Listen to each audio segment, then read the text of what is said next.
అదిరెన్ సంచ మహేశ్వరంకి అతి సమీపంలో HMDA approved villa ప్లాట్లు, ఈఎంఐ మరియు బ్యాంక్ లోన్ సౌకర్యం అందుబాటులో. శివ సినిమా మళ్ళీ రిలీజ్ చేస్తున్నారు. ఈ నేపథ్యంలో ఆ సినిమా నిర్మాత అయిన వెంకట్ గారిని అడిగి శివ చుట్టూ మనం మాట్లాడుకునే ప్రయత్నం చేద్దాం. నమస్కారం సార్. నమస్కారం. మళ్ళీ ఈ సినిమాను రిలీజ్ చేస్తున్నారు మీరు. ఈ ఆలోచన ఎలా వచ్చింది, ఎవరిది సార్ ఇది? 50 years సెలబ్రేషన్ కదండి మాది, golden jubilee Annapurna studios. So part of our సెలబ్రేషన్స్లో వీ థాట్ మన అన్నపూర్ణ స్టూడియోస్ నుంచి one of the iconic films, ఇండస్ట్రీని చేంజ్ చేసిన ఫిలిం.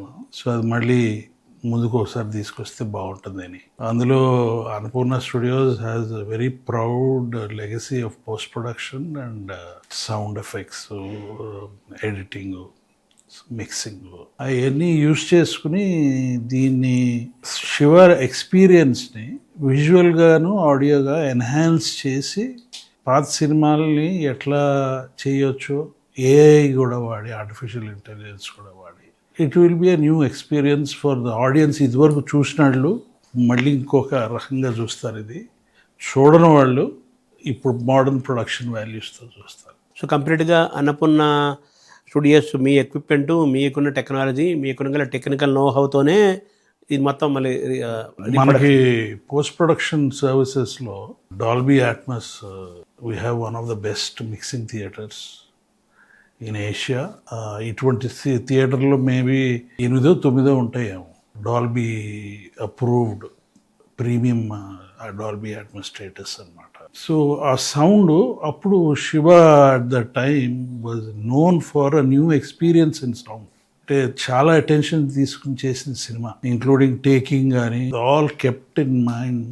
సౌండ్ ఎఫెక్ట్స్ ఎట్లా సినిమాని ఎన్హాన్స్ చేస్తాయి, మ్యూజిక్ స్కోర్ సినిమాని ఎట్లాగే ఎన్హాన్స్ చేస్తుంది, అట్లా మైండ్లో పెట్టుకుని చేసిన సినిమా అది. మన ఇండియాలో ప్రొడక్షన్ వాల్యూస్ని కొంచెం ఒక షిఫ్ట్ తీసుకొచ్చిన సినిమా అది. కొత్త director Ram Gopal Varma had some ideas and we encouraged him, we followed it up. ఆ రోజుల్లో సౌండ్ మిక్సింగ్ ఒక 2 రోజుల్లో చేసేవారు. ఐ టుక్ 2 months ఆ లేయింగ్ ఆఫ్ ద ట్రాక్స్ కానీ, వేరియస్ ఎఫెక్ట్స్ కానీ. కాకపోతే అది మోనోమిక్స్.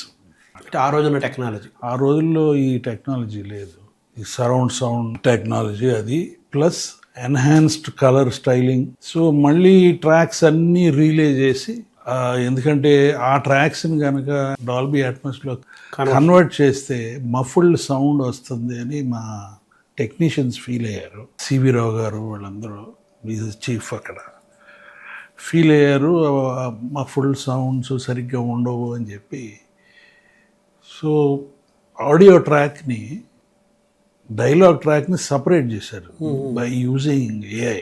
అన్నీ కలిపేసి ఉన్నాయి కదా, అవును, మిక్స్డ్. సో దాంట్లోంచి ఎక్స్ట్రాక్ట్ చేయాలి అంటే there is a process for doing it. అది ఏఐ యూజ్ చేసి ఎక్స్ట్రాక్ట్ చేశారు, చేసి సపరేట్గా మళ్ళీ సౌండ్లు వేశారు, వేసి వాటిని సరౌండ్ సౌండ్లో మిక్స్ చేశారు. So you will see a new. ఆ చూసిన వాళ్ళు వేరే శివాన్ని చూస్తారు. అదే అప్పుడు చూసిన వాళ్ళు, చూడని వాళ్ళు కొత్త ఫీల్, వాళ్ళకి ఫీల్, కొత్త ఫీల్, ఈ మోడర్న్ ప్రొడక్షన్ వాల్యూస్తో ఉన్న ఫీల్. ఈరోజు మోస్ట్ అడ్వాన్స్డ్గా ఏ టెక్నాలజీ తోటి సినిమాలు అవన్నీ మనం చూస్తున్నామో, ప్యాన్ ఇండియా, ప్యాన్ వరల్డ్ అని, ఆ టెక్నాలజీతోనే మనం రేపు మన సినిమా చూస్తాం. బాహుబలిలో కూడా అట్టగే చేశారు, అన్నపూర్ణలో చేశారు. బాహుబలి కానీ, ఆర్ఆర్ కానీ, పుష్ప కానీ, అన్నీ all were done in Annapurna. Shiva అనగానే మీకు ఏమి జ్ఞాపకాలు గుర్తుకొస్తున్నాయి సార్? 36 ఏళ్ళ నాటి జ్ఞాపకం. అదొక అడ్వెంచర్ అండి. మేము కొత్త కదా ఫిల్మ్ ఇండస్ట్రీలో. ఇదివరకు నేను ఎన్నోసార్లు చెప్పున్నాను, మా నాన్నగారు మా ఇద్దరిని పిల్లల్ని పెద్ద సినిమా ఇండస్ట్రీలో పెద్ద ఎంకరేజ్ చేయలేదు. ఎందుకంటే వీళ్ళు ఏ దారి చూసుకుంటారో వాళ్ళు చూసుకోవాలి అనే ఉద్దేశంతో. ఆయన సినిమాలు తీసినప్పుడు ఆయన తీశారు, మా పేర్లు పెట్టేవారు ఊరికే, కానీ డిస్కషన్స్లో ఇన్వాల్వ్మెంట్ మాకేమీ లేదు. నిజంగా ఆర్గానిక్గా వచ్చాం, అవసరం ఉండి వచ్చాం, ఏదో ప్లాన్డ్గా రాలేదు. సో నేర్చుకుంటా ఉన్నాము. This was also adventure. ఆ యూత్లో సాహసాలు కూడా చేసేవాళ్ళు. లేకపోతే ఏ సినిమా ఎక్స్పీరియన్స్ లేని ఆర్జీవితో చేయాలంటే ఎంతో కొంత కొంచెం మ్యాడ్నెస్, యూత్లో ఉన్న అడ్వెంచరిజం ఉంటేనే చేయగలుగుతారు. అట్లా జరిగింది అది. So we are also learning. అప్పటికి మీకు 3-4 సినిమాలు తీసున్నారు కదా మీరు. ఒక 2 సినిమాలు అయినాయండి. విక్రమ్, నాగార్జున ఫస్ట్ ఫిలిం, తర్వాత రాఘవేంద్రరావు గారు డైరెక్ట్ చేసిన అగ్నిపుత్రుడు. అప్పటికే గీతాంజలి ఒక సినిమా మేలోనే ఇప్పుడు వచ్చినట్టుంది. అది పూర్తిగా ఒక రకమైన ఒక లవ్ ట్రాజడీ అలా ఉంటున్న ఒక కాన్సెప్ట్లో ఉన్న సినిమా అది. ఇది పూర్తిగా కాంట్రాస్ట్ ఉన్న సినిమా ఈ శివ. కొన్ని నెలల తేడాతోనే రిలీజ్ అని 2 హిట్స్ అని ఇది ట్రెండ్ సృష్టించింది. ఆ సందర్భంలో మీరు ఇందాక మ్యాడ్నెస్ అన్నారు కదా, పూర్తిగా కొత్త, దానికి ఒక మంచి ఏదో ఒక ఇది ఉంటే తప్పితే ఇటువంటి సినిమాలు కొత్తగా రామ్ గోపాల్ వర్మ ఫస్ట్ డైరెక్టర్, కొత్త డైరెక్టర్గా చేయటం కానీ, ఇలాంటి వాటిని చేయటం కానీ, నాగార్జున తోటి ఈ టైప్ ఆఫ్ చేయటం కానీ చాలా ధైర్యము ఏదో చాలా ఉండాలి అని అన్నారు కదా. ఇదంతా ఎలా సార్, మీవేనా, నాన్నగారి పాత్ర ఏమైనా ఉందా? నాన్నగారు ఎప్పుడూ ఇంటర్ఫియర్ కాలేదండి. Once he handed over the studio, అప్పుడు నేను చదువుకుని అమెరికా నుంచి చదువుకుని వచ్చి 78లో నేను I started working in the studio. కాకపోతే అది ఒక సర్వీస్ సెక్టర్ స్టూడియోగా ఉండేది. ఆయన ప్రొడ్యూస్ చేస్తూ ఉండేవారు సినిమా. ఎందుకంటే స్టూడియోకి ఆ రోజుల్లో పెద్ద అందరూ మెడ్రాస్ నుంచి ఇంకా షిఫ్ట్ కాలేదు, చెన్నై నుంచి షిఫ్ట్ కాలేదు కదా. ఓన్లీ నాన్నగారి సినిమాలు నడిచాయి, కొన్ని హిందీ సినిమాలు నడిచాయి.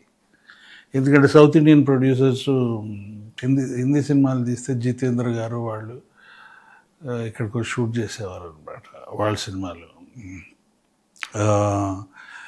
సో దాన్ని ఆయనకి ఎందుకో విసుకొచ్చి కొంచెం ఆయన టైంలో జరిగిన సిస్టమ్ ఆఫ్ ఫిలిం ప్రొడక్షన్కి ఇప్పటికి తేడాలు వచ్చి కొంచెం విసుకెత్తిపోయారు. అంటే మెడ్రాస్ వాతావరణం కాదు, ఇక్కడ సినిమాలు తీసేవారు కదా.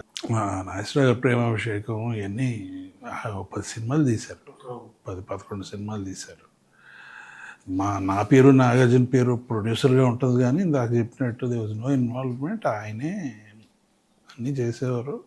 అది చేయటానికి కారణం కూడా అనుపూర్ణ స్టూడియోస్ లాసెస్లో ఉంది కాబట్టి, మళ్ళీ ఆయనకేమో స్టూడియో స్టాండర్డ్లో మెయింటైన్ చేయాలి, అట్లా సినిమాల్లోకి తీసి గబక్కని మానేశారు. ఎప్పుడో ఒకసారి ఆయనకి ఏదో కొంచెం చిరాకు వచ్చినట్టు మానేసిన తర్వాత 2 సంవత్సరాల తర్వాత ఇంకా లాసెస్లో నడుస్తుందండి. ఆ రోజుల్లో ఆయన టాకింగ్ అబౌట్ 80sలో 20-25 లక్షలు నెలకి సంవత్సరానికి లాస్. అంటే మేము లోన్స్ తీసుకున్నాం, అవి కట్టాలి. బ్యాంకులకి లోన్లు, ఏపీ ఫిల్మ్ డెవలప్మెంట్ కార్పొరేషన్ వాళ్ళు లోన్స్ ఇచ్చారు. పాపం వాళ్ళు అర్థం చేసుకుని మాకు రీషెడ్యూల్మెంట్స్ ఇస్తూ ఉండేవారు. అదే కానీ అవన్నీ కట్టాలి కదా, అవన్నీ కట్టాలి అంటే మేము సినిమాలు తీయాలి. సో ఇన్ఫ్రాస్ట్రక్చర్ ఉంది మాకు తెలిసి తెలని తప్పటడుగులతో ఎంటర్ అయ్యాం. నేను ఎంటర్ అయ్యాను. అదే మీ ఎంట్రీ ఎలా జరిగింది? నేను అట్లా ఎంటర్ అయ్యాను. అట్లా అందువల్ల నాగార్జున వచ్చాడు విక్రమ్తో. ఎందుకు మన ఇంట్లోనే ఉంది టాలెంట్, పర్సనాలిటీ. సో అట్లా ఎంటర్ అయ్యాము. ఇది ఆన్ ద జాబ్ లెర్నింగ్ అనమాట. So fortunately this film became a big hit. గీతాంజలితో పాటు Nagarjuna became a super star with these films. అట్లాగే అన్నపూర్ణ స్టూడియోస్కి ఫైనాన్షియల్గా it was very helpful film. మామూలుగా ఎంత అయింది సార్ అప్పుడు production cost? Close to 1 crore అయి ఉంటుందండి. అప్పుడు ఒక 30 ఏళ్ళ క్రితం 1 crore అంటే ఇప్పుడు కంపారిటివ్గా పెద్ద అమౌంట్ కాదంటారా? ఎక్కువే, ఒక రకంగా చూస్తే ఎక్కువే అంటే చాలా వెల్ ప్లాన్డ్ అండి. It was nothing was wasted. Okay. Ram Gopal Varma is a very compact director. అది ఒక 90 రోజులు అట్లా షూటింగ్ చేశారు, కానీ ఎప్పుడు షూటింగ్ లేట్ అవ్వటం, మిస్ అవ్వటం. ఇప్పుడు జరిగేది 300 రోజులు అట్లా చేస్తున్నారు. రోజుకు ఒక సీను, లేకపోతే ఒక 4 షాట్లు మధ్యలో మారుతూ చేసి తీసేయటం. శివ ఫర్ ఎగ్జాంపుల్ మొత్తం స్క్రిప్ట్ అంతా అయిన తర్వాత శివనాగేశ్వరరావు అని వాజ్ ద ఫస్ట్ అసిస్టెంట్, తర్వాత డైరెక్టర్ అయ్యాడు. ఆయన మొత్తం డైలాగులు పాజులతో చెప్పుకుంటా టైం చేశారు. మొత్తం సినిమా టైం చేశారు. సినిమా టైం చేసి దానికి సాంగ్స్ యాడ్ చేసి ఓకే ఈ సినిమా 2 గంటల 10 నిమిషాలు అనుకుందాం. మ్యాథమెటిక్స్ ఎక్కడ అంటే అంత బాగా చేస్తాం పోస్ట్ ప్రీ ప్రొడక్షన్ వర్క్ చేసి అది ఏదో 3-4 సినిమా మినిట్స్ తేడాతో వచ్చింది అంతే. అంటే అనుకుని ఎక్స్పెక్ట్ ముందే ప్లానింగ్. దానికి చాలా డీటెయిల్గా ప్లానింగ్ చేశారు, ఇంక్లూడింగ్ చిన్న చిన్న ఆర్టిస్టులు ఉంటారు చూసారా, వాళ్ళు కూడా ఇంటర్వ్యూ చేసి ఈ రోల్కి ఇతను సూట్ అవుతాడు. అందుకనే కొత్త మంది ఎంతోమందిని చూస్తారు, చాలా మంది కొత్త మందిని చూస్తారు మీరు శివాలో. తర్వాత వాళ్ళందరూ బికమ్ కెరియర్స్, మంచి కెరియర్స్ వచ్చినాయి. అవును. So it's a well plan production and is a very compact director. Suman టీవీలో మీ పర్సనల్ అండ్ బిజినెస్ ప్రమోషన్స్ కోసం కింది నెంబర్కి కాంటాక్ట్ చేయండి.